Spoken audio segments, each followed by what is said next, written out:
வைதிக திருமணம் எப்படி நடக்கும் என்பது உங்களுக்கும் தெரியும். மணமக்களை இப்படி வசதியாக ஒரு நாற்காலியை போட்டு அதில் உட்கார வைத்து திருமணம் நடக்காது. தரையிலே உட்கார வச்சு அந்த மணமக்களுக்கு பக்கத்தில் புரோகிதரோ ஐயரையோ அங்கே உட்கார்ந்து கொண்டு அந்த திருமணத்தை அவர் நடத்தி வைப்பார்.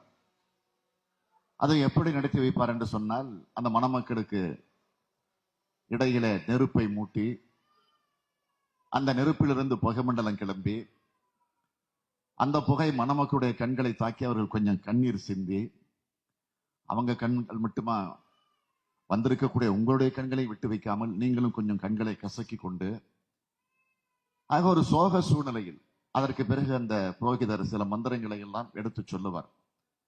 கிண்ணறரை கூப்பிடுவார், கிம்புருடரை கூப்பிடுவார், தேவர்களை கூப்பிடுவார். 30-38 கோடி தேவர்களை அழைத்து இஷ்டாவதாரத்தை கூப்பிட்டு சில எக்ஸ்ட்ரா அவதாரங்களையும் கூப்பிட்டு அந்த திருமணத்தை நடத்தி வைப்பார்.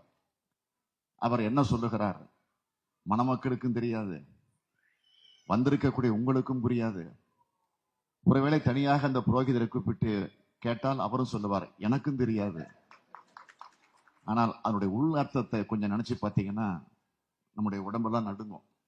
அவ்வளவு கேவலமான வகையிலே அந்த மந்திரங்கள் இருக்கும்.